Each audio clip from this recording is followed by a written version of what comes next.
Hey y'all, get your coffee ready. It is Luna's Lounge and we are talking about shit the IWC says. Let's go.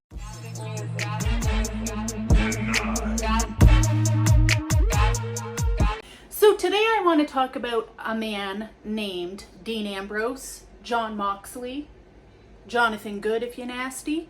Let's talk about Jon Moxley bleeding in matches for a second. The first thing that I kind of want to go into is a quote that he recently said about why he bleeds in matches, why it may happen, why sometimes it happens against his will, and wrestling being a combat sport. So he does go on to say that pro wrestling is a combat sport. As I said earlier, we are not watching the Nutcracker. You know what I'm saying?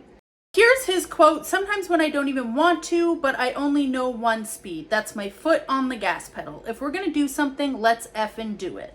That can be detrimental when it comes to negative things, but that's my mindset. If I'm doing it, I'm doing it." And you know what? That's why I F with you, Jon Moxley, Jonathan Good, Dean Ambrose. Jon Moxley also goes on to say that he did see some of the tweets after his match with Ishii, saying Ishii's one of the greatest of all time. I'm not going to let that moment slip by.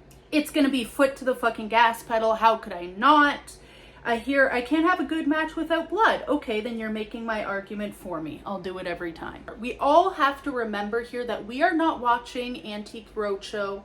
Big find in the Cornhusker State. This work of art by... We are not watching the ballet. We are watching grown men fight each other. And there's a lot of people on Twitter like this complaining that a man that was hit with a chair bleeding. He also goes on to say because he has a lot of scar tissue that he bleeds a little bit easier. For anybody that has scar tissue, you know that you could just rub it up against something and sometimes it starts bleeding. Same goes with Jon Moxley, because if you know about Jon Moxley's past, previously before WWE on the indie circuit, he was in something called CZW, Combat Zone Wrestling. It's not for everybody. It's not for the faint of heart.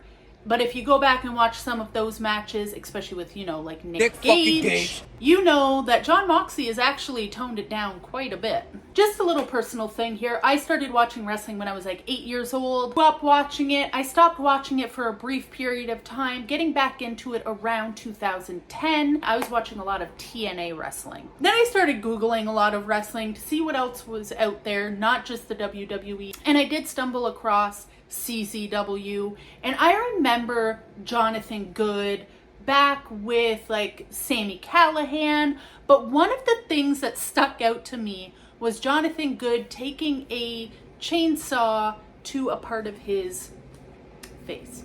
Now I'm going to be completely honest, is that for me?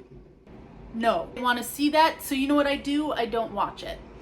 And if you want to spend your time on Twitter every single week saying he's doing it again, I mean, that's up to you and how you want to spend your time. That's great. Now, as a wrestling fan, I can understand maybe saying, how does this add to the story? But for Jon Moxley, it does add to his story. Complaining about violence in a violent sport is...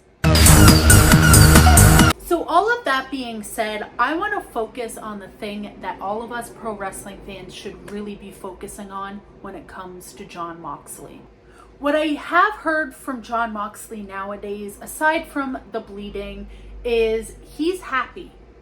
Jon Moxley went on AEW television to speak about his substance abuse problems and his mental health. He did take some absence from AEW television for his mental health and to get his drinking under control. And this is what I think we should be focusing on when it comes to Jon Moxley, because I've been hearing a lot about his bleeding, about his wrestling style, about how he is a terrible wrestler, but nobody wants to focus on the good. Jon Good, if you're nasty. Oh, yeah. June is Men's Mental Health Month. As pro wrestling fans, and I'm not going to speak for everybody, but there's a lot of pro wrestling fans that want to jump on their Twitter and speak poorly about people that have never been wrestlers in their entire life. When this man has done so much for men's mental health, he looks like this big, burly, scary man bleeding all over everybody, but he was the first person to stand up there and say, hey, I need help. And we should be celebrating him as a man, Not condemning the wrestler because we as fans don't like his wrestling style. And I said what I said. Be good to each other.